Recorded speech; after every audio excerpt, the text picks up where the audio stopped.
Jenny. I'm an assistant professor in RuCCS and cognitive psychology, and I'm so nervous right now because I'm just about to introduce you to one of the inspirations, the heroes, one of the trailblazers in cognitive science, and the Susan Carey. I'm losing words. So Susan has many fancy titles, including a member of the National Academy of Science, the American Academy of Arts and Sciences. She has published in all those very fancy journals that we think about. She has gotten grants from all those agencies that we kind of have. And she has probably, most importantly, raised generations and generations of researchers that have really greatly moved the whole field forward. It's not exaggerating at all to say that Susan is one of those trailblazers that really paved the way for women in science, and also one of the greatest scientists in cognitive science. And personally, I was fortunate to have a little bit of a personal connection with Susan back when I was an undergrad. I was very lucky to be one of the undergrads to do a summer internship at Susan's lab, which of course you couldn't remember, that was many, many years ago. But that literally changed my mind. It changed my life. It also changed my mind a lot too. Like, I grew a lot as a person. And I learned so much from all those interactions. And I met all those great mentors that I'm still in contact with, who was mentored by Susan. And then I later went to grad school working with Lisa Fagenson, who was Susan's student. So this is a really, and we can also see we have a whole room full today. So it's incredible to welcome Susan here back to RuCCS, and also, as you probably already know, that Susan has worked in lots of different research areas, from word learning to numerical reasoning, from conceptual change in all kinds of knowledge domains, and also core knowledge structures. But today, I think she's actually talking about something pretty new to us. Which I think, again, it's showing how great a scientist she is to continue to reach for the stars, to broaden the horizons, and to continue to inspire all of us. So please join me in welcoming Susan.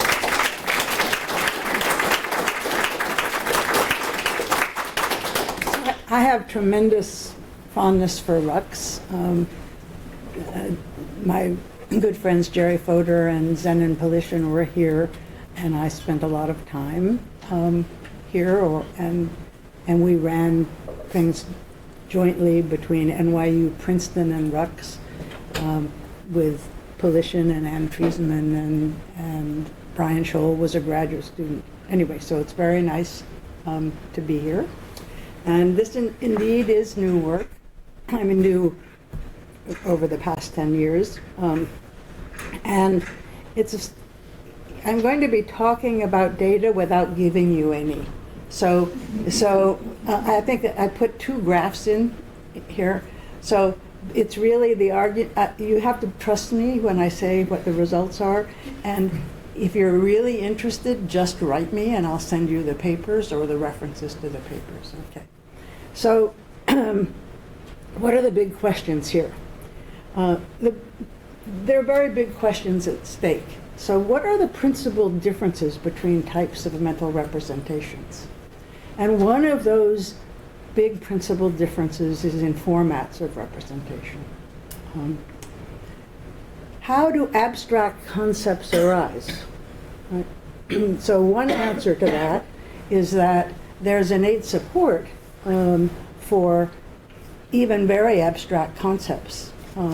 Although the formats of representation in the early developing ones are different from in language and adult thought. How do we determine the content of representations in non-linguistic creatures? Well, one thing is we have to worry about the format of representation. I'm going to illustrate these points. And what I'm really interested in is what aspects of a Fodorian language of thought are manifest in perception and nonverbal working memory. So I'm going to start with a paper that probably most of the psychologists here don't know. This is a paper by Gabe Greenberg in Philosophical Review. You can read the first 15 pages of this paper in a half an hour, and it is so illuminating and fun. So if you're interested, email me, I'll send you the paper. So Greenberg is a philosopher who's interested in the format of representations, and he starts with the obvious fact that there, for external representations like written language or language and maps, those are two representational systems, they're clearly two basically different formats of representations, iconic systems and symbolic systems. And many people agree with that obvious fact. I would consider graphs on the one hand, maps on the other hand, and a printed text on the other. And there are many characterizations of what the essence of iconic representations are and symbolic ones. And he gives a characterization that is different from any that I had read before, but also captures what's true, what's right about lots of those analyses. And his claim is that iconic systems are distinguished from symbolic systems by the nature of the semantic rules by which signs are associated with content. Not in the format of the signs by themselves, and not in the content, right? And so he says there's two differences in rule types. In symbolic system, the semantic rules specify arbitrary association of symbols with contents. In iconic system, there's a uniform across the domain of symbols, natural lawful dependency between the content and the symbol. Okay.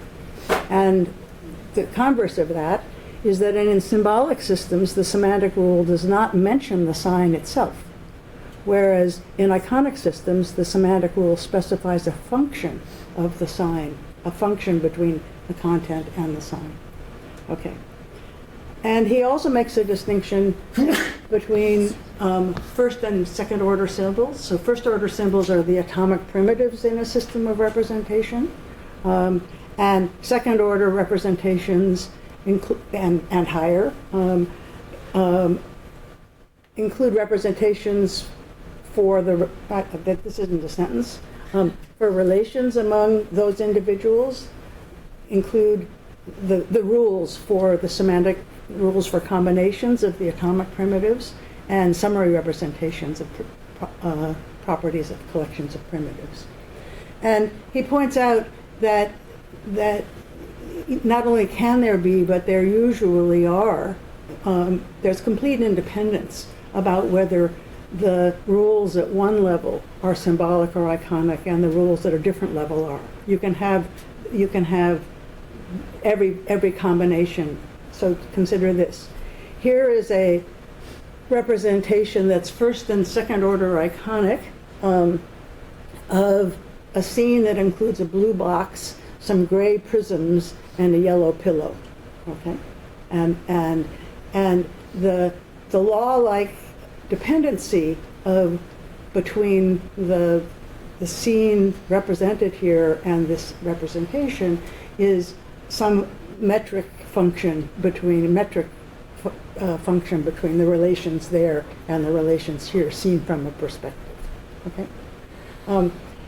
Here's a first and second order symbolic representation of the same scene. The blue box is I don't read all this. The blue box is in the middle of the two prisms on the pillow. The small prism is centered on the left side of the box, farther away from the box than the other two. Okay. This is a totally different kind of representation of the same scene. Okay. Here's one with first order symbolic symbols, but second order iconic symbols. Right? And here's one with first order iconic symbols. And I didn't write out the whole long thing, but I could have, right? All right. And the last thing I'm going to say about I'm just trying to say you should read this. It's really fun. There's trade-offs between these two systems of representation.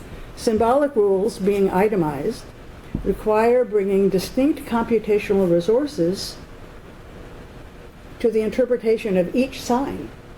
Right? Whereas iconic rules, think analog magnitude representations, for example, being uniform can be computed by bringing the same computational resource to bear on all signs in a system, determining the content of each in the same way. So it's a very efficient form of representation as long as you've got those natural laws. Right? Whereas symbolic systems are tremendously flexible, both in the domain and in the abstractness of content expressible in a single complex system. Iconic systems are necessarily highly domain-specific with much less expressive range than S systems, each one. Okay. All right. So starting with those format distinctions in mind, I was working on how are abstract concepts represented in non-linguistic thought. That means pre-linguistic babies, animals. You might wonder, are they? Well, all the work on core cognition shows that there are abstract representations in non-human animals, and number, agent, cause. Lawrence and Margolis, two former students of RuCCS, have written a 602-page book on the rationalist empiricist debate, in which they list literally 50 conceptual domains that they think are manifest in infancy, including logical connectives and abstract relations like same and different. Yeah? Since you mentioned it, Gabe Greenberg was also a student. Huh? Gabe Greenberg was also Paul just told me that. I didn't know that. He's my new hero. I often have a hero. I'm a fan of very limited swaths of philosophy. He said economics. Okay. Okay.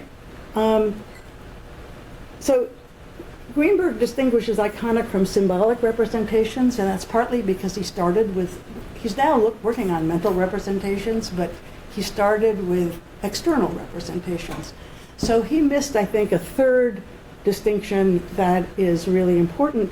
Some content is carried fully implicitly. There's nothing like a map or a word involved in representing that content. Okay. So I'm going to make this three-way distinction, and I'm going to do it on a case study of what are indubitably abstract concepts, the concepts same and different. Okay, they're abstract in the sense that any two things that we can think about can be same or different in many different respects.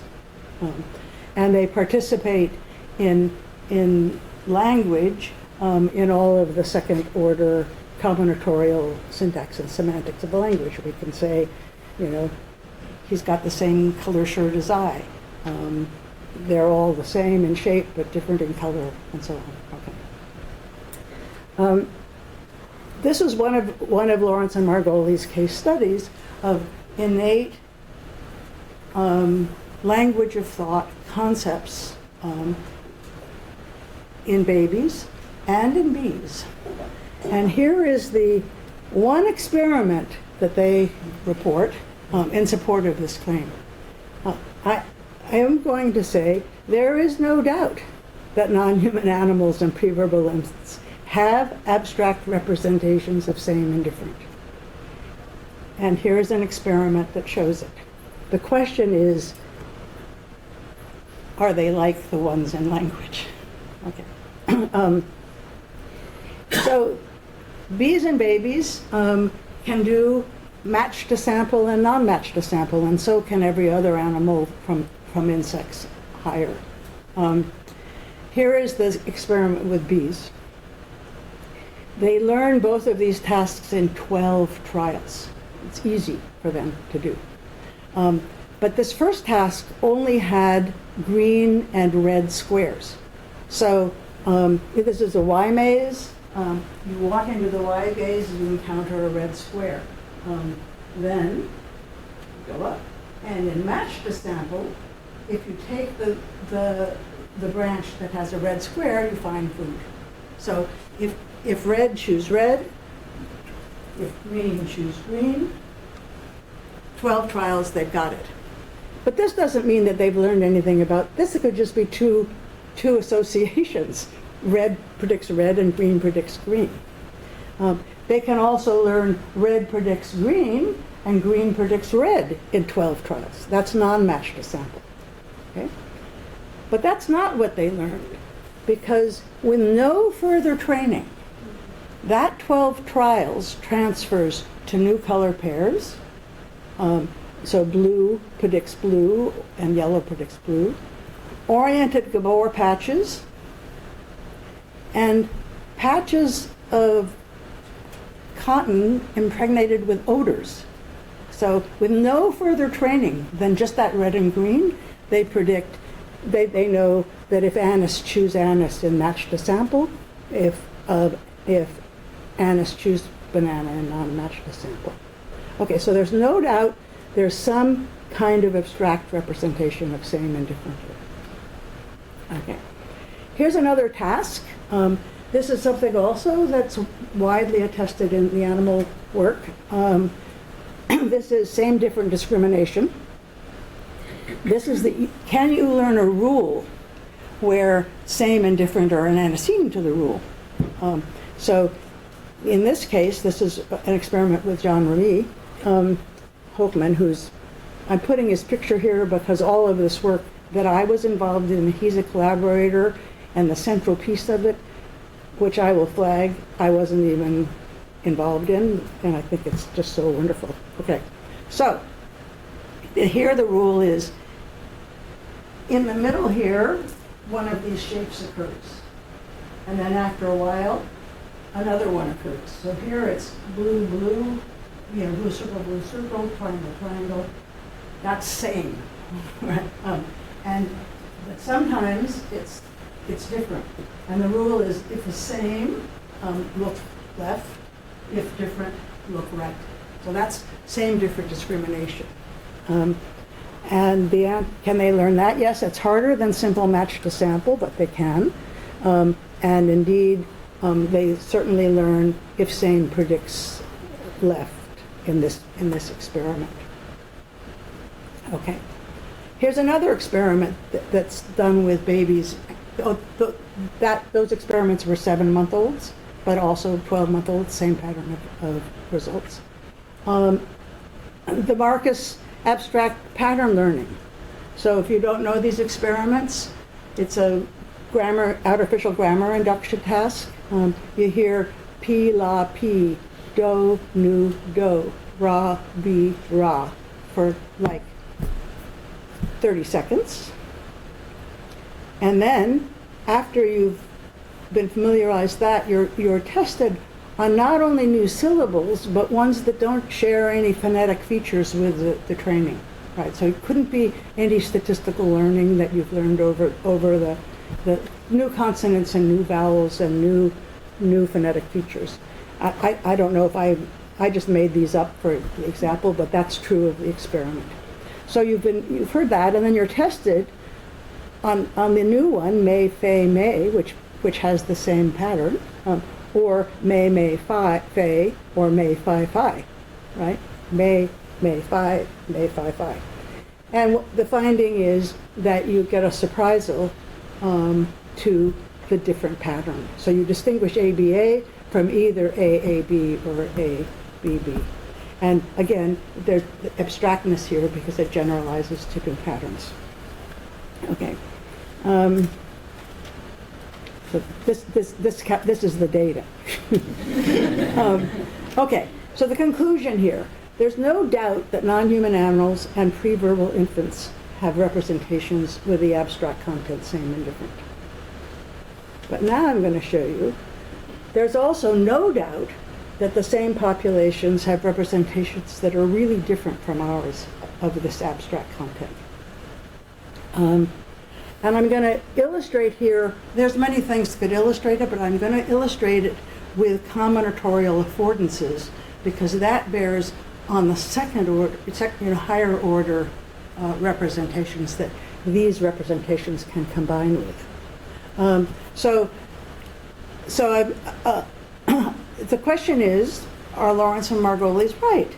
Did the bees learn a rule that you could formulate it over a symbol, an arbitrary discursive symbol with the content same? Did they learn the rule same, choose same? Right? Okay. Can they combine same with representations of quantifiers or logical connectives? That's the question. Okay. So let's start with match to sample, down match to sample. This is an experiment that that Jean-Ramin Hochman, Shilmoti, and I did, and then a pigeon guy replicated it with pigeons. But we built on something he'd done 20 years ago first. Okay. So, same thing. I won't tell you how we did the baby experiment. It wasn't a Y maze. But if you want to know, I can tell you. But it's conceptually exactly the same. They also learn in about 12 rules that what they're doing is looking at something in the middle and predicting which one on the side is going to do something interesting, like Jean-Remy. And the way we did it, they were different stimuli on every trial from the beginning, right? So, but they were always different stimuli on every trial. Okay, the question is, what rule did they learn? First, what's the content of the rule, and then what does that tell you about the possible format of the representation of same and different? So the way we found what the content was, one possibility is that in match to sample, they learned the rule, choose same. To learn that rule, you better have a symbol for same, right? If that's really the rule you're following. In non-match to sample, choose different. Okay, so here's how we did it. Well, we said after we taught them the rule, now we show them the sample,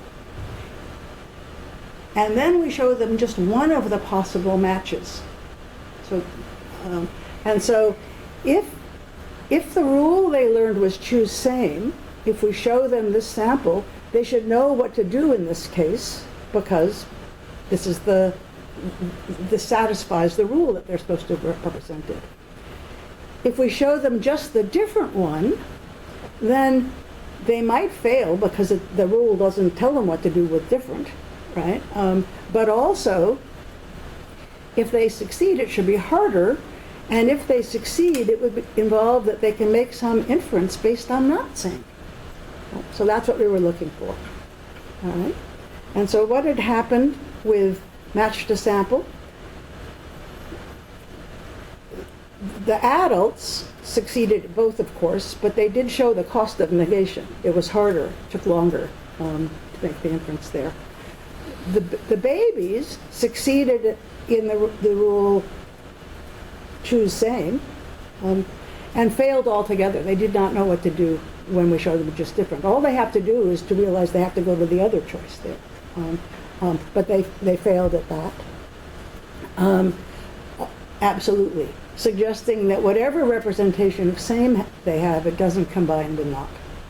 Okay. Quick question. Mm-hmm. In the negation case, when they fail, are they at chance or do they prefer the one that gets marked? At chance. They don't know what to do. They just don't.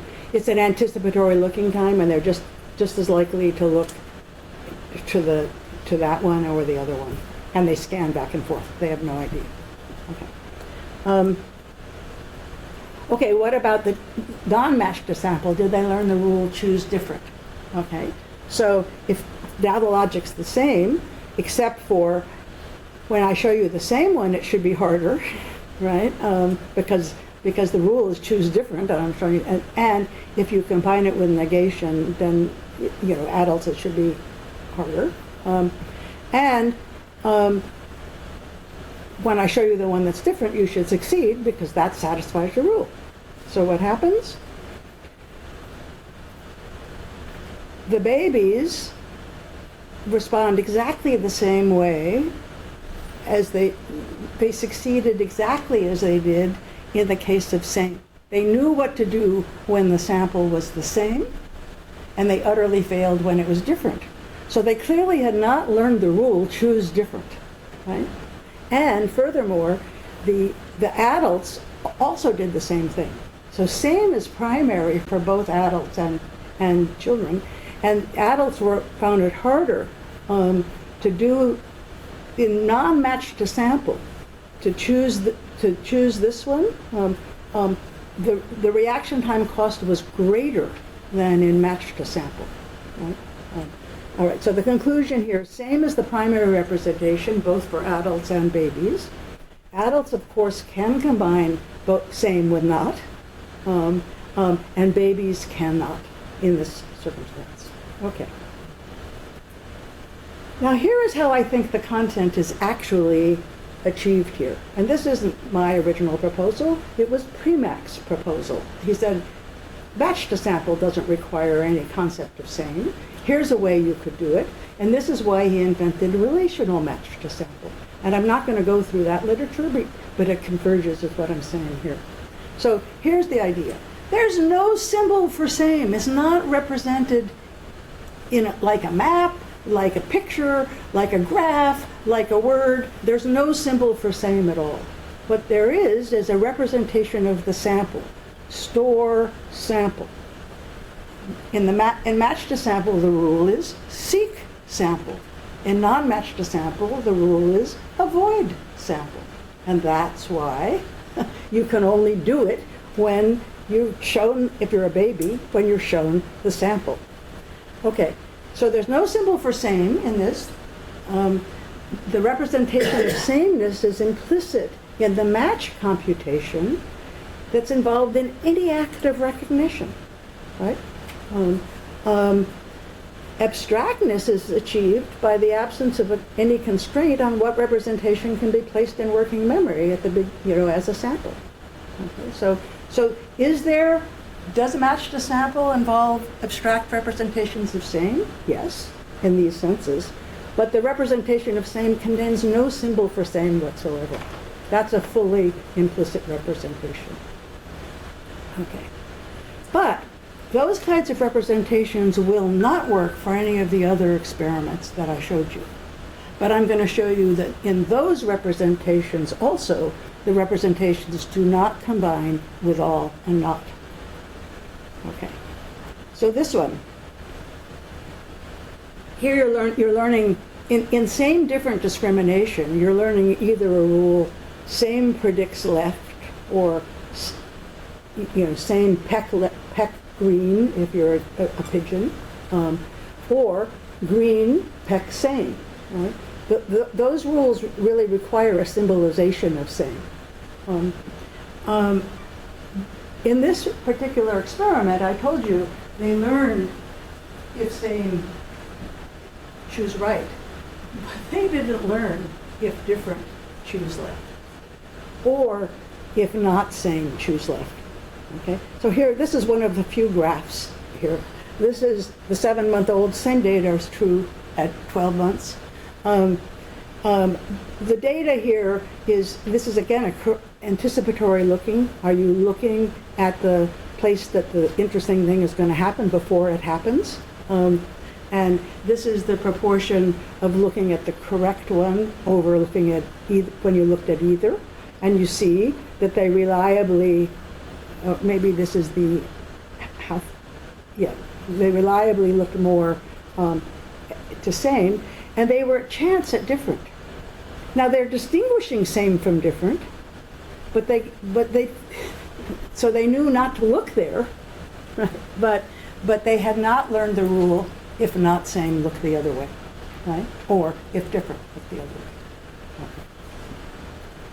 But is different absent in non-linguistic representations altogether? Nope. So Jean Remy showed that. So let's go back to the Marcus abstract variable learning paradigm. This is the one that I just showed you. And those were the data. So here's what Jean Remy did. You could do that. You could do P la P by just representing one pair of them. The P came before la, because that would distinguish it from may fei or may fi fi.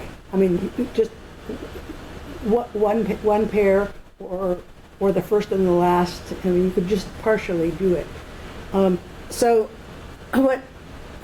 And you could do it just by focusing on where the same ones were. Again, you might not be representing where the different one is.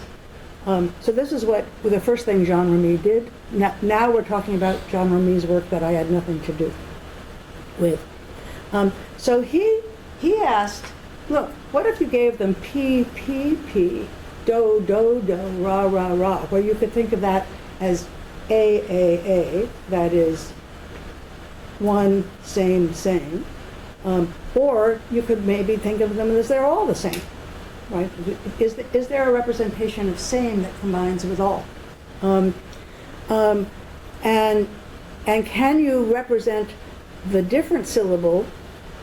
So do you generalize boredom to may in this case? And do you represent a different syllable no matter where it is? And the answer is yes to both of those, right?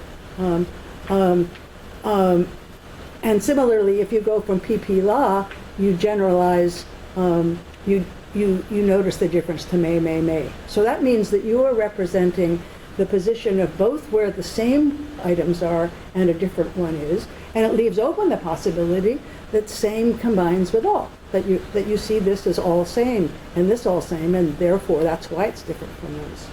Okay? So that's just me showing you the data. All right. But how is that content carried in thought? Okay, so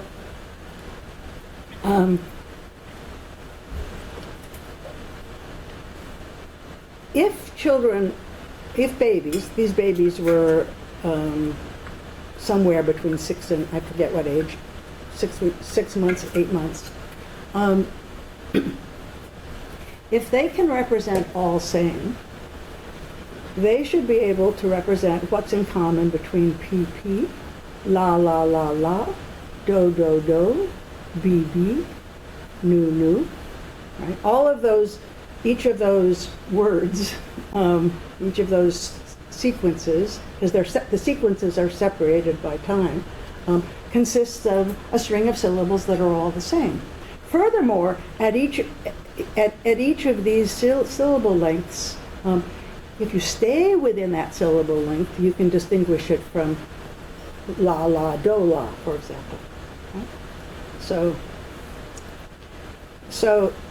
if they're representing this as all same, it predicts that they will notice the difference when you play them may, fei. Okay?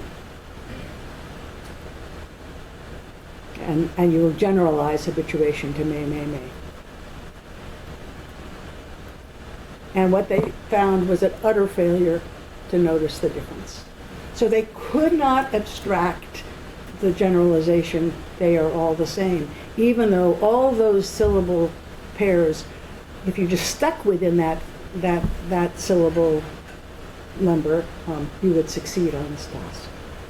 And he also showed if you exceed the limits of parallel individuation by P, that's 5. The limits for these syllables is 4. La, do, etc. Or P. They again do not notice. Again, they should be, if they can represent all same, these are even better examples of all same than la is. These are really all the same. La, right? And they simply don't notice when you stick a different one on at the end of that. Okay, so it should be that's the result. Okay.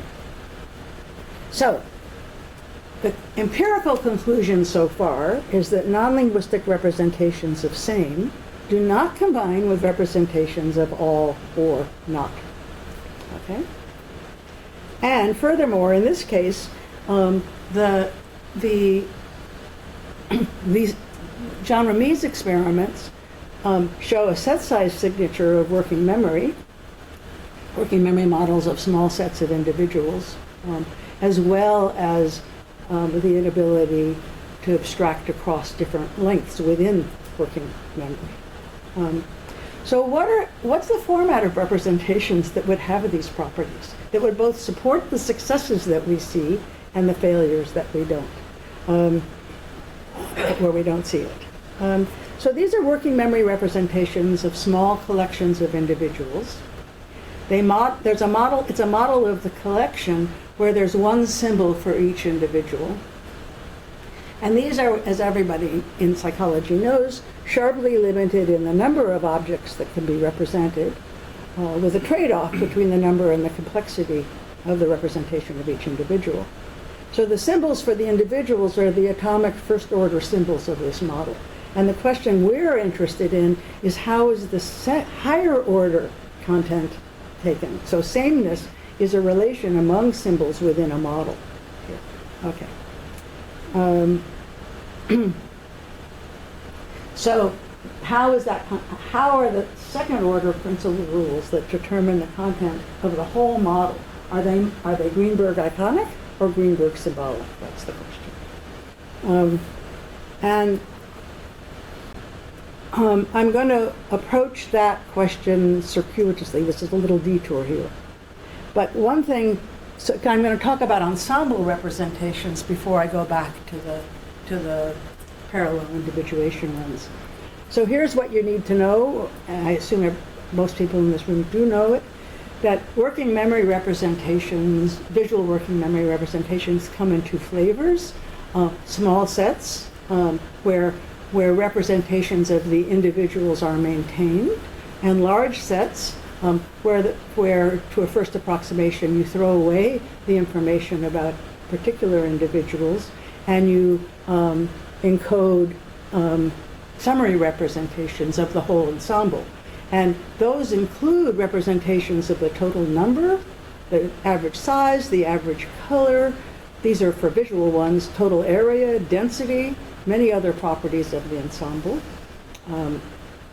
All of these are encoded by analog symbols.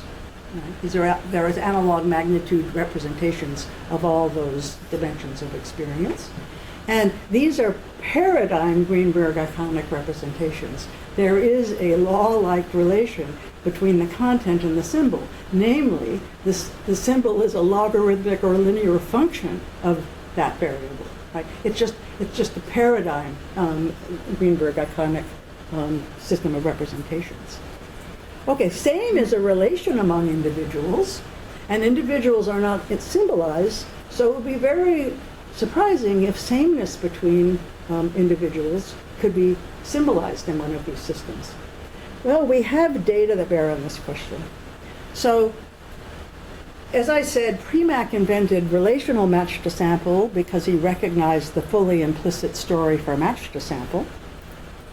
And animals, what he did was there's two the same, A, B, and then there's a choice between CC or DE. So you're supposed to match same to same, and if this is EF, different to different, okay? Animals cannot learn to do this. 60,000 trials, reinforced trials, they're still at chance, right? This is what Premack called, I forget, mind-numbing, spectacular, abject failure. I forget, he had a good term for it. So, people thought, well, look, maybe sameness may just not be salient enough in that just little pair of same. Let's hit them with sameness. Let's train them to 16 identical pictures that should be matched to 16 identical pictures, icons, and not to 16 uniquely different icons. So it's 16 same goes with 16 same, and 16 different would go with 16 different. Animals learn this easily. So people thought, okay, they can represent all the same. But wait a minute. All the same versus not all the same is one of the ways of representing that. But this is high variability, which is an ensemble statistic. And this is very low entropy, 0. Right? So maybe they're just matching on the basis of entropy. And the way you test that is this is another training sample where it's all different, goes with all different. Okay. During test, you give them samples that are, you give them new samples of the kind they were trained on, but new ones that are intermediate to see what rule they had learned. So this is 14 same, 12 same, 4 different, 8 same, 8, and 4 same, 12 different. And what animals do is they respond on the basis of entropy. So here is a logarithmic function. Here's a graph. A logarithmic function.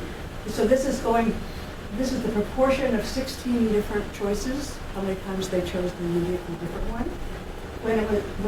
They were trained on 16 same to go to 16 same, and they still do that. But this is a logarithmic function of entropy. They are not making a categorical distinction between all same and not all same, or all same and all not same. There's two scope relations as soon as you have both negation and all. They are not doing that. What do adults do? They do one or the other of the categorical ones. So they do 16 same with 16 same, and if you're doing all same versus not all same, then all the intermediate ones are not all the same.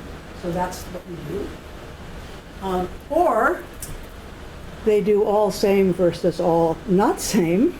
That's the same as all same versus all different. Now that's not defined in the middle, but what would you do if that's the rule you induced during learning? What would you do with this? Well, this is closer to all same than it is to all different, and this is closer to all different than all same, and this one should be in the middle. So the pattern that shows that that's the rule they induced is this pattern. And adults do this perfectly. They didn't make no errors. I mean, you give them 16, 30 things to do, and they just do this, right? So there's no doubt what they did, and there's no doubt that it's different from this. Okay. And 3-year-old children do that. Okay.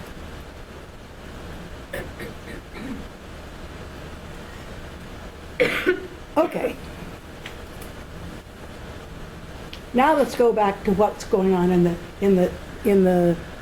So there's no evidence in ensembles, as there should not be, of any symbolic representation of same. But as I told you, within the Marcus paradigm, or you can also do habituation to sameness, the same different discrimination, as long as you're within the bounds of parallel individuation, kids can do it, as long as you keep the number constant. Okay. So here is what I think is happening here. The sameness within visual working memory models of small sets, these representations are equivalent to length-specific slot filler grammars, right? That is, and the second-order rules are iconic. So it's not metric space to metric space; it's time to time in the syllable lengths, plus slots for positions 1, 2, 3, and 4. And so the symbolic representation of two individuals that are the same is equivalent to, I'm going to use abstract variable notation, and we can talk about that at the end if you want. it's equivalent to AA. This is a symbolic representation of two individuals that are the same. It just doesn't have a symbol for same in it. It's like a map, right? And the symbolic representation of two individuals that are different is equivalent to AB, where repetition of a variable label specifies a repetition in working memory of a symbol so that's why AA, previously encountered individual in that model. Okay? So here's what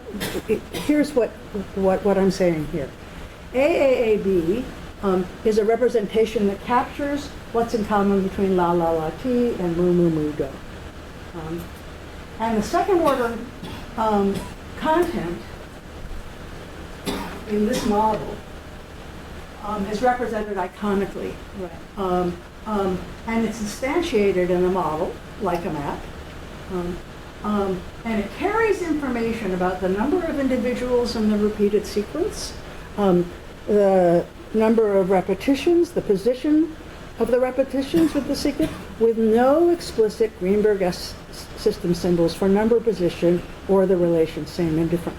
That's why it's a Greenberg second order iconic model. So it's like all that spatial information that's encoded in this, right? All these second order informations are coded in this representation.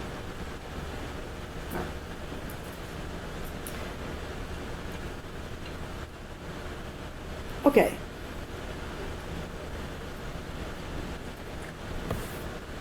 A phrasal concept like not same, all the same, not all the same, all not the same, these require discrete symbols for same and all and not, which in turn requires having abstracted the relation same from these holistic iconic map-like models of small sets of individuals. That's the proposal here. And if that's right,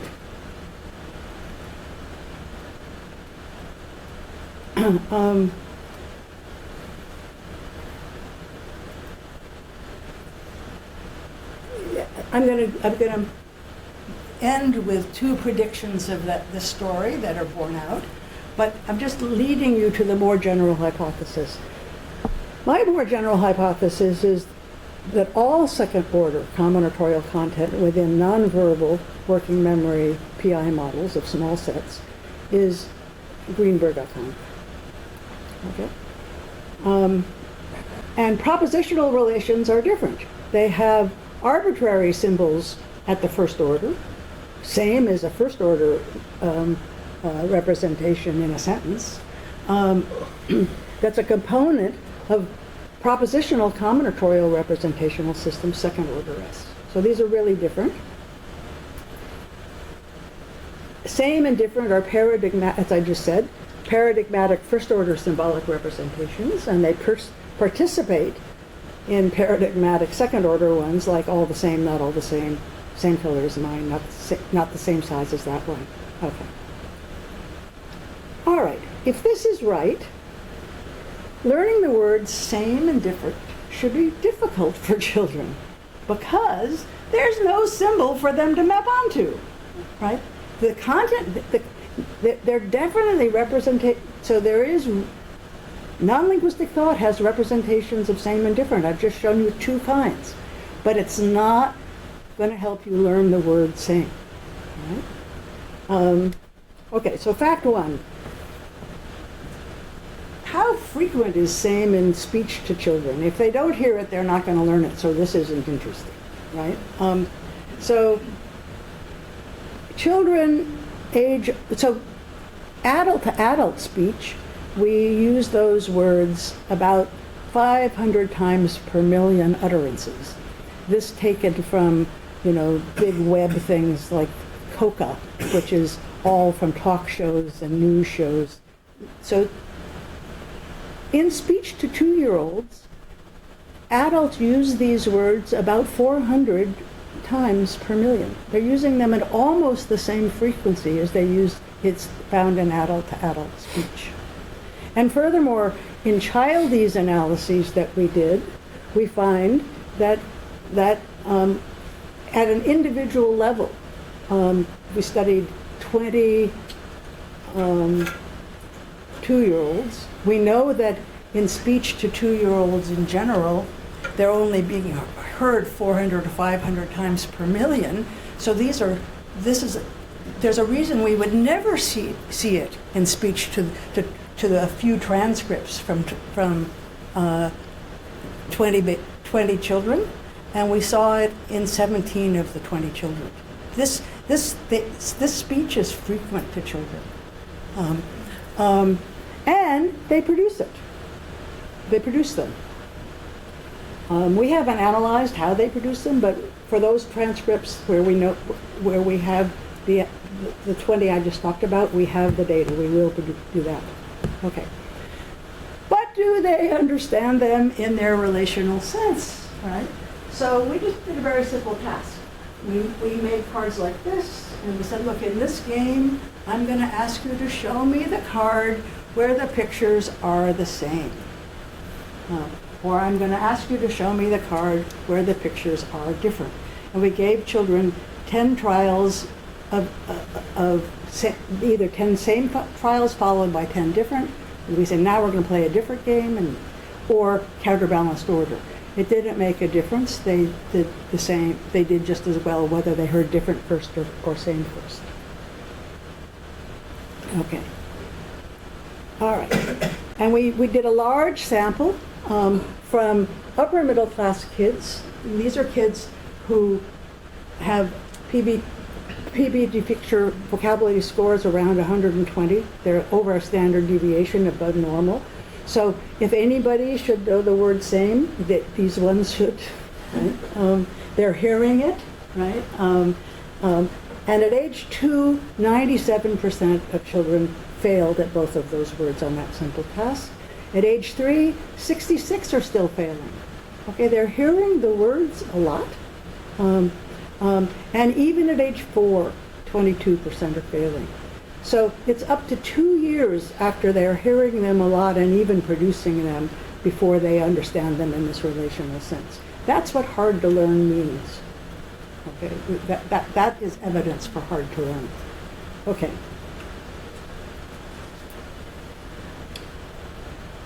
All right.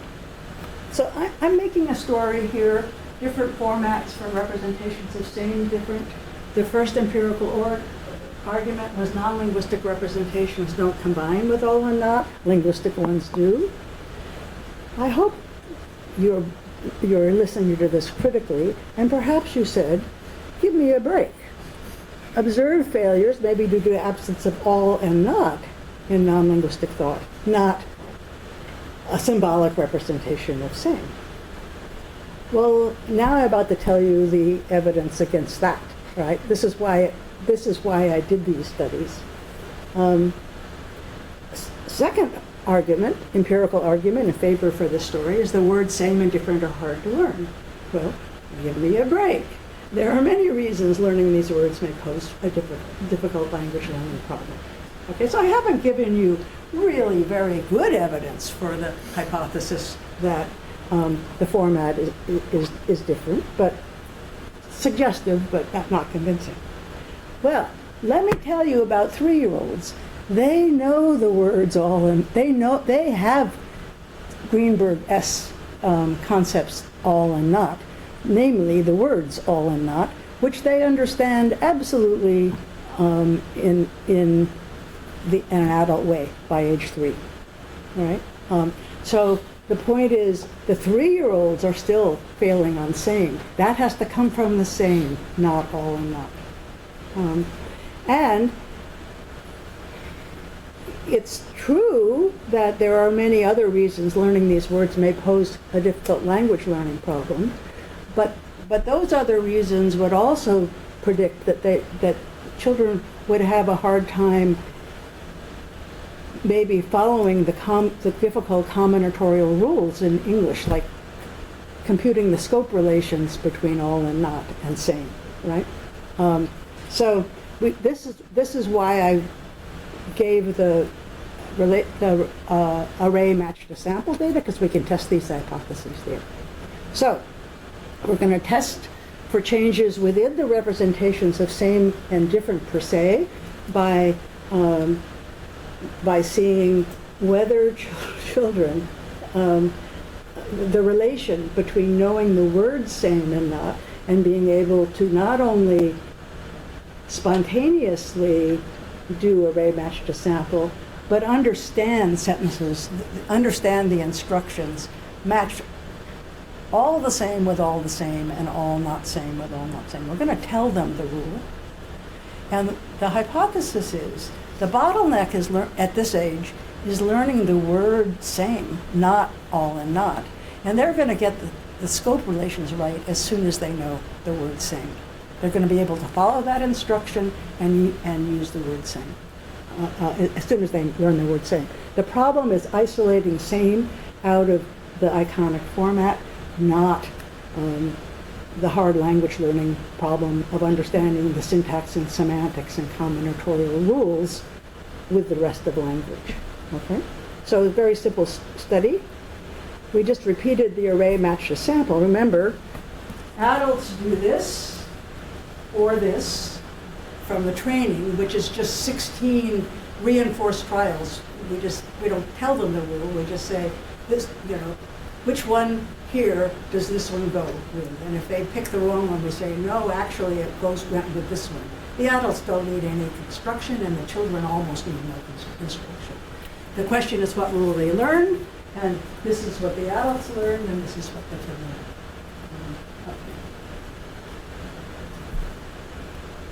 Okay.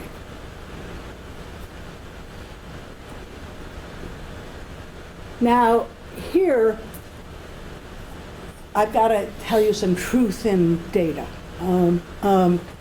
I haven't done the within child experiment yet. You'll see this experiment took a long time to do, and furthermore, I wasn't sure that the kids would be able to do this at all. So when I say that children can do the combinatorial rules as soon as they know the language, I'm estimating, because the children come from the same database as the 500 children or 200 children or however many it was that I used in the comprehension study. So I have a really good estimate of what kids from that database, none of the 2-year-olds do the words, 30% or so of the 3-year-olds did, and 78% of the 4-year-olds. I have an estimate of how many kids from that database at those ages know the words. And so I'm asking is the proportion of the kids who can follow the rules with the same scope relations predicted closely by those proportions. That's all I have.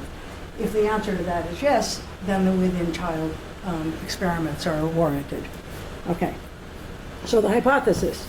If learning the word same is part of the process that isolates the relation sameness and difference from holistic iconic representations, that's the hypothesis. Okay, look, it's obviously necessary that they know the word same to answer, to follow the rule. I'm going to tell them because it's a linguistically told rule. But what's not obvious is that they'll be able to, right? And that they'll get the scope relations right. So what I am testing here is a stronger hypothesis. Learning the words same and different is psychologically sufficient to create representations that participate fully in the second-order combinatorial rules of natural language, because that's what natural language is. Right? And the prediction is, as soon as they learn the word same, the child can comprehend and follow the instructions. And the alternative is, obviously knowing the word same is necessary to follow those instructions, but further language development is required to master the relevant syntactic semantic combination rules, second order semantic involving these relations. So remember, here's what the uninstructed data were, okay? Even uninstructed 4-year-olds were almost doing the categorical rule as much as they knew the words, and they justified their response by saying, these are all the same, right? So they always justified their response. We asked them at the very end, why did you choose this one for the last two questions? They all, if they gave a categorical rule, they always justified it by using the word same. We had not used the word same in the experiment. But what happens when we now instruct the rules? So we instructed above this rule, sort of not all the same with all same and not all same with not all same, because that was the least frequent rule that adults use. So we wanted to be able to see a difference. So the first thing we did was we just tested adults because, this is a sanity check. You know, if with this little bit of instruction, would adults get the scope relations right?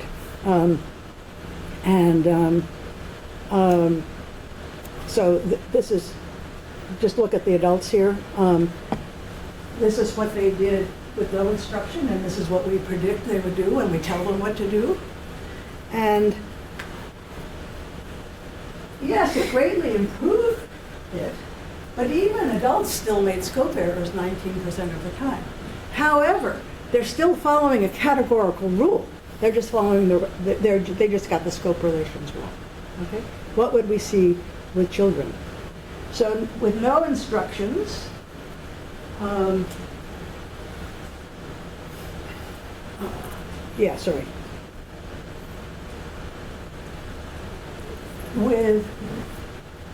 this is the adult data that I just showed. So here's some real data. That's the adult data I just showed you. Here's the kids, okay? With no instructions, some of them did categorical rules, and they all justified it with same and different, but most of them did entropy. With the instructions, it went right up to the proportions. At both 3 and 4, the proportions matched exactly the proportions that we estimate know the words. Okay, so that's the data. Okay, so what do I conclude from that? I conclude that Greenberg S representations of same and different exist within language, but not within non-linguistic thought. And that the format of representation of there's abstract content same is carried at non-linguistic thought by match computations, fully implicitly, but also in these iconic models, right? Where it's holistically in there along with number and many, many other features. And that learning language is an occasion for isolating sameness out of those iconic models, but more importantly, there's a role for language that nobody has noted before. It gives you access to a kind of conceptual combination that you didn't have otherwise.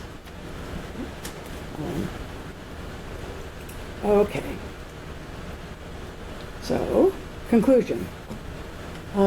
Changes in the combinatorial affordances of the representations same and different unfold between ages 2 and 5. And the two conclusions that I just gave. Many issues to discuss. Really? Abstract variables?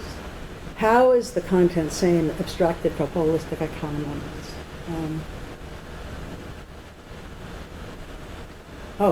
What about not all combining with other words? Like not all can jump over a house, or not all can jump onto the top of that. Not all cats can jump on to the top of that, up to here. I'm assuming that the scope relations aren't hard for kids, but is that really true? Okay. All right. But the overall conclusion here is that this case study is consistent with broad proposals floated by many philosophers that symbolic propositional systems of representation are unique to humans and part of the human adaptation for language. Representations with overlapping content in perception and in non-linguistic thought are fully implicit or iconic, which doesn't mean that they aren't necessary to learning the meaning of it as it can be expressed in language, but they aren't the same thing. And so, when Lawrence and Margolis give us a list of literally 50 abstract concepts on the basis of a single experiment like the bees experiment, you should say to them, evidence for some content in non-linguistic thought doesn't tell you a thing about what it's like. Okay, thank you.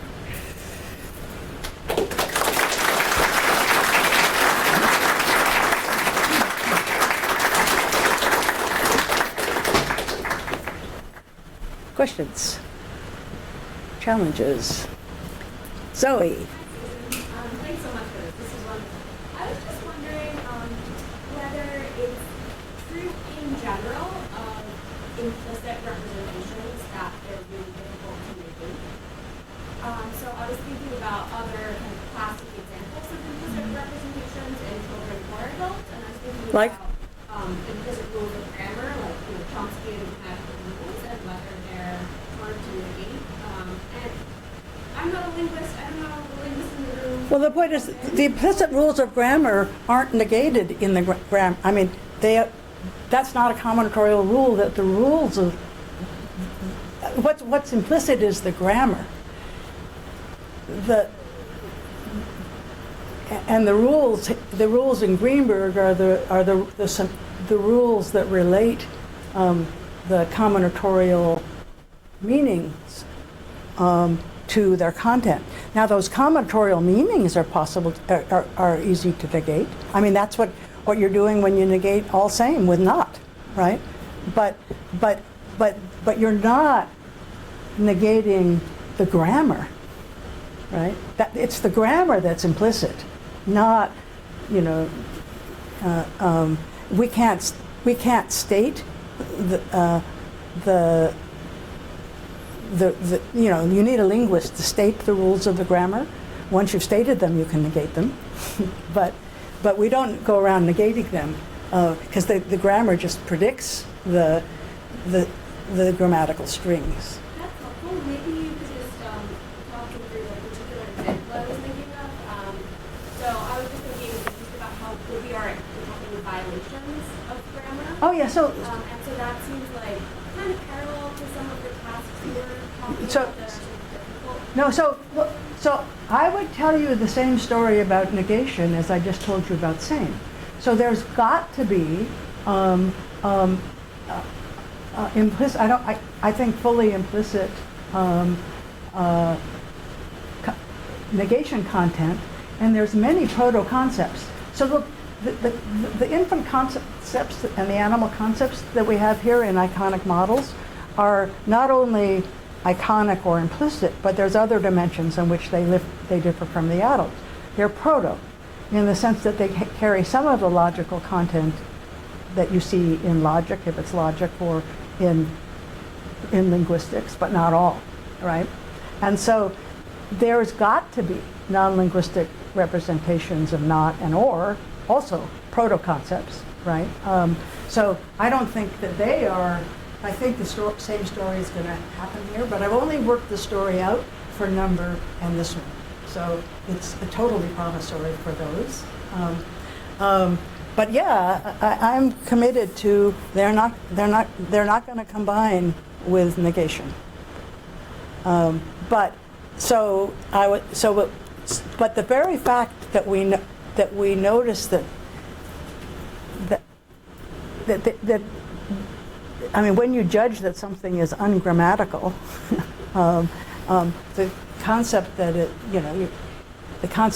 this the way we say it, right? Yes or no, right? That's fully explicit, right? And the grammar just generates, the grammar allows you to distinguish grammatical strings from non-grammatical strings. That's the fundamental thing a grammar does. But you're not negating the rule. You might, a linguist can tell you what rule has been negated, but that's not what people might tell you, no, you have to say it that way, but that doesn't mean they know the rule. It's hard to figure out what the rule is. Yeah. Paul. Thanks. So even in terms of spoken language, there's negation and negation and negation. Yeah, yeah, yeah. Lobbing, bullshit. So, the negation you get in a sense like Aristotle wasn't. There's like lots of good reasons for thinking that negation is neither propositional negation nor not dumb negation. It's some this fancy thing that right attaches to like hence and operating. Once you get to being able to do clauses like person who wasn't done, you get like negation of a kind of different character. I think you begin to start characterizing the complication of differences in those characters. And so I was just struck by, you've got 3-year-olds who are able to presumably handle Aristotle wasn't dumb, and they're now finding exactly what trouble you're looking at. I'm just wondering if that's some reason for thinking that we need to think about flavors of negation within grammar, and figure out which one would and wouldn't suffice for playing with the same in different ways. You're showing us Yes. Don't play with the same different. Yeah. So now let me dial back a little bit on the strong claims I just made. I completely agree that there's many of them. I mean, is negation in language a full negation or just contraries? I mean, just contraries is still a very Greenberg-esque full negation. So whatever we say about language, what I'm saying is the way to study that is within language. And the way it emerges is within language, right? And so there's going to be a very complex story. I am not at all sure that the kids are computing the scope relation right? So the adults clearly are, because I know their baseline. So the alternative is they hear no, not, all, and same, and then they combine them under some scope relation, and that's why we chose the one to probe, because it was the least frequent for the adults. But in the spontaneous, there were very few spontaneous uses for children. We hadn't noticed this when we did the experiment this way. They chose the one that's not same versus not all same. They chose the one that we told them. So they did that. What we did do is we found that they could combine them at all in an adult combinatorial way as a function of the proportion we know, but we don't have strong evidence that they were actually computing the scope relations, especially since even the adults get the scope relations wrong 19% of the time. So the point is, all the complexities about how it actually works in language are left open, and what I'm saying is that the kids are going to have to master that, but what's going to help them master that is whatever they do, however they learn language. And that's also how they create for the first time any representation of same that can combine in that way. So that's the point. But yeah, the story with negation is going to be infinitely harder to tell. I'll just mention this work out of Jeff Lewis's lab, showing the cases where it looked like there was a sharp difference between 3-year-olds and adult judgments on scope. Do the usual thing of make the context a little clearer, clean things up, that you get the 3-year-olds much more in line with the adults' scope judgment. The reason I found this convincing is that my scope judgments, in fact, actually go with the 3-year-olds. And in the experiments, all of a sudden, I became an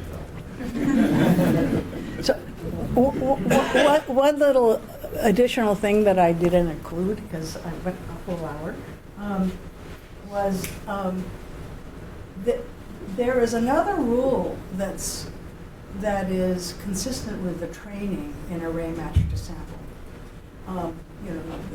The training is 16 same goes with 16 same, and 16 different goes with 16 different. That's consistent with entropy. It's consistent with all same goes with all same, not all same goes. It's also consistent with all different goes with all different, and not all different goes with not all different. That would be 100% all different with all different, and then all the rest of them down here. That is never found. It's never found in these experiments where the rematched sample have been done with hundreds of adults, never found. So we tried to train, we just said, okay, in this game, match all different with all different and not all different with all different. 100 adults, one got it right.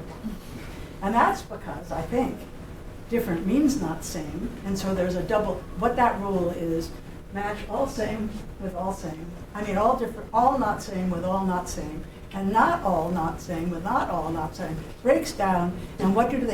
They default to match all same with all same and all not same. So I mean, there's if I you know, there's a million experiments to do, which unfortunately I will never do, but they include thinking about these conceptual combinations, not when it's combining with same, but when it's combining with butterfly or something, right? So that we, you know, it's not clear, how, you know, whether they are figuring out a way, a language-like way of combining these words, or actually computing the scope relations, right? Scope relations are really hard. But in this case, you know, most of the adults did, except for all different, I mean, they just fell apart. And of course, the 4-year-olds were just alike, like that, to the proportion that they knew the word same at all. If they didn't know the word same at all, of course, they didn't know what to do here. Mm-hmm. So this is reminding me of old stuff, Clark and Chase. On who? Clark and Chase. Yeah, this is... Where they said a below is actually like coded as not above. Yeah. Do you see similar things with kids with terms like that? Yeah, so the hypothesis that different means not same was put forward by them at that time. And but the evidence that they used for that was simply it took longer to process different than same. And this position fell out of favor. This hypothesis dropped out of the literature for 2 reasons. One is there's lots of reasons, even if different didn't mean not same, that different might be harder to compute than same. And then people tested those in studies of perception, and many of them, they're different, not mutually exclusive, and they're all true. Right? So that data doesn't tell you anything. And the other thing is that Jerry Fodor and Janet supposed to teach us that there are no definitions. And so this would be a definition, right? And also Walter Kinch had evidence, meaning, or at least that you don't have to decompose words into their definitions when in comprehension. And Jerry Fodor tested that with negation, actually. So he did an experiment much better than the Clark and Chase ones, where they had to actually evaluate what the sentence meant. No, actually, that was true in Clark too. So he compared how long it took to judge the truth of a sentence. Now I have to reconstruct it. If all of the men in this room are bachelors, then none of them have children or something. Then they're, you know, whatever. I forget what you know. I mean, I forget what the consequent was. And he compared our bachelors, unmarried, are unmarried, and not married. And it took longer to verify that sentence if it was not married or unmarried, but not bachelor. Bachelor's supposed to mean unmarried men, but they were just as fast to do that as if all of the men here are 42, right? You know, or something, you know, whatever it was. Okay, so he said that a way to look at this no definitions is to look at negation, where the definition includes negation. And it's true, it's really surprising that bachelors you can verify that sentence apparently without decomposing bachelor into unmarried or something involved unmarried, because you get the reaction time cost for when it's unmarried or not married, but not for bachelor. A very elegant experiment. But he comments in this, there is one case where this didn't work, and that was deny. So deny must trigger a reflex of negation. That's just a restatement of the result, right? Well, what is it to trigger a reflex of negation? Perhaps to evaluate whether somebody denied something, they have to decompose it into said not, right? And so it was really, that's why we did the different study, because what we showed is that the only way you can understand, if you don't decompose different into not same, those two rules are completely equally complex, right?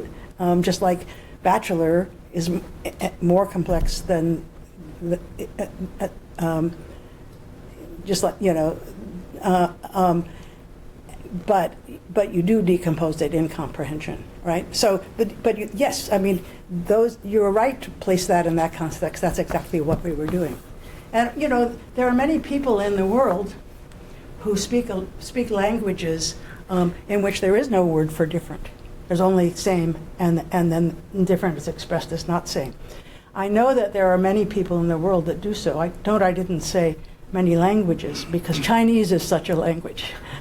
But I think there are probably many languages that don't have a word for different. So I think Clark was right, and it fell out of favor prematurely. Mm-hmm. Not sure quite how to ask this question, but your data show some transition between 2, 3, 4 and adult.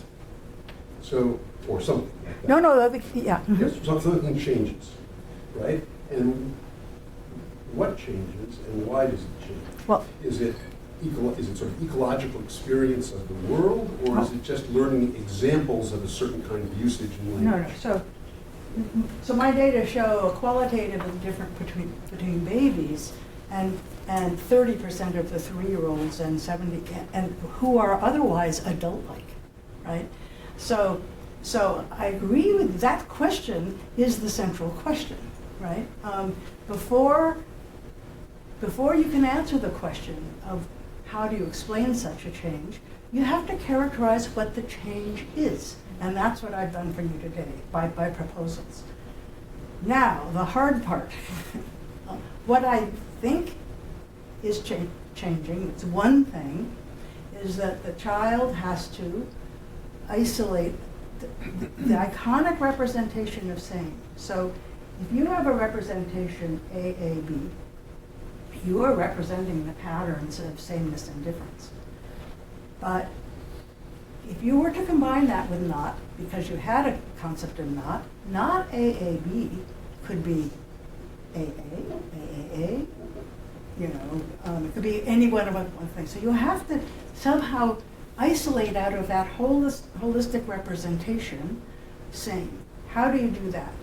Well, I think that language, you can use, one of the sources of information you can use comes from language. And the language, it comes in the form of syntactic bootstrapping, if you know Lila Gleitman's work. So kids, I told you that kids are hearing same, and they're hearing things like, that's the same color as that one. You have a different shirt from your brother, right? Okay, so that is telling them same and different, the words contrast, and it's telling them something from this, if they understand the syntax of that, of where to look for what they mean, right? They hear same color, right? Same shape. So now they can look at what are the properties of the shapes, right?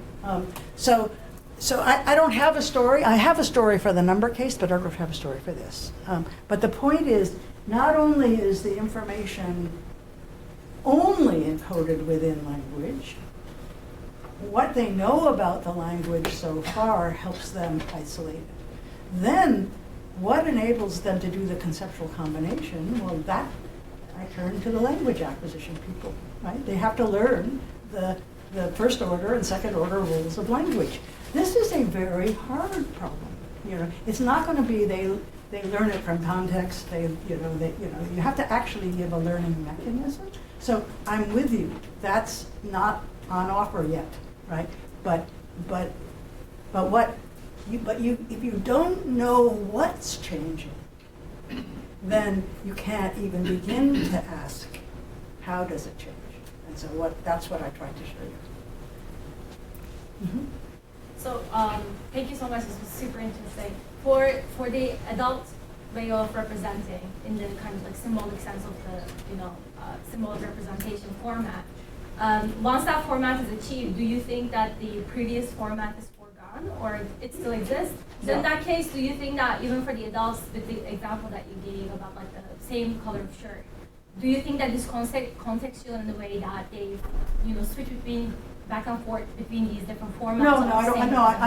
No, I think not. But I think that the implicit representation certainly still exists. We still recognize things, and we use a match computation.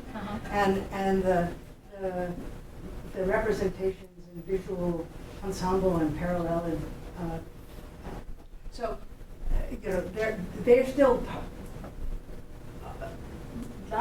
non-perception doesn't go away. It's continuous through development.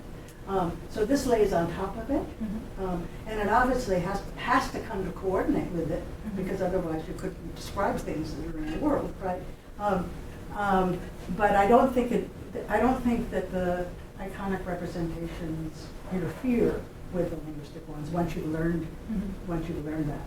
But do you think the symbolic one becomes default for adults? what? Do you think the The symbolic linguistic one? format? Yeah. Yeah. In the linguistic one.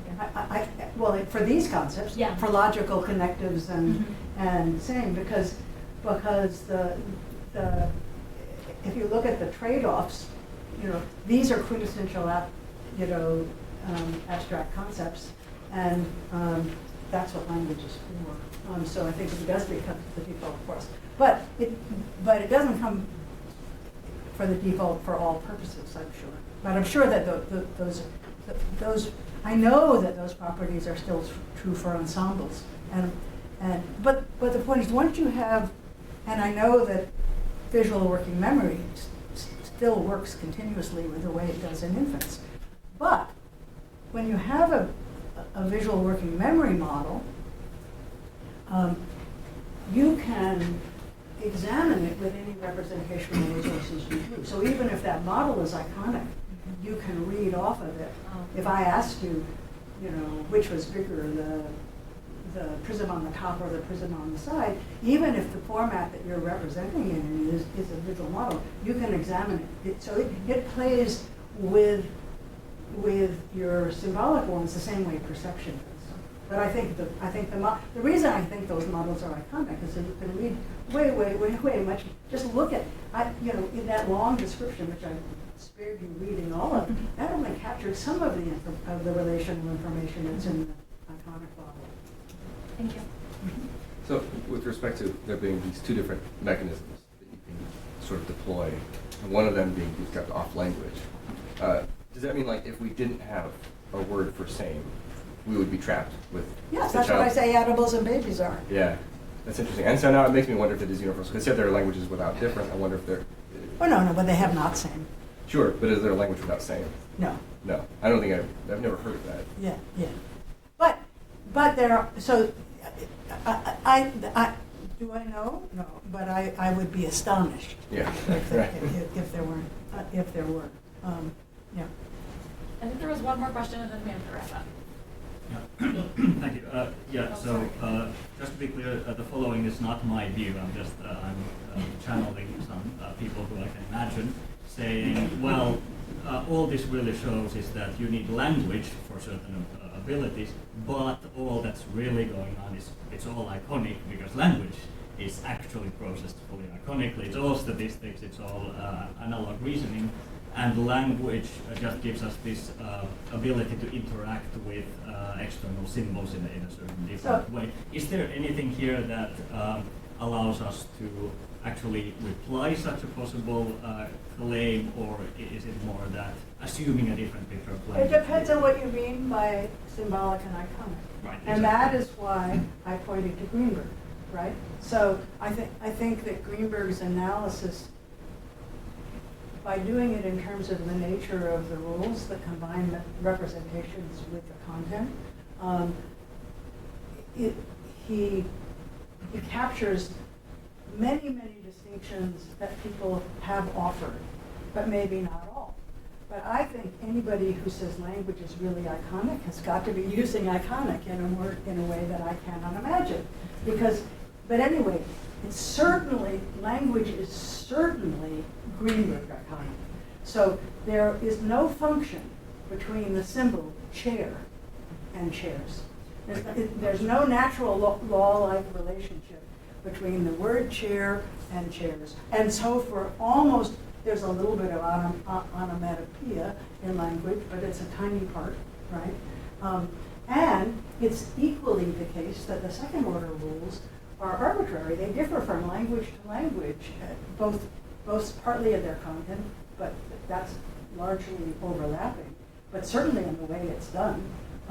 So the point is, on Greenberg's analysis of what symbolic systems are as opposed to iconic, there's not a chance that language is iconic. There are some people who are claiming that within like the predictive processing type vector space semantics type paradigm, we are getting back to iconic or even resemblance-based semantics for these vector spaces. That's kind of what brought this to mind. So Again, not my view, but just thinking of. So I don't think that they're saying it's iconic.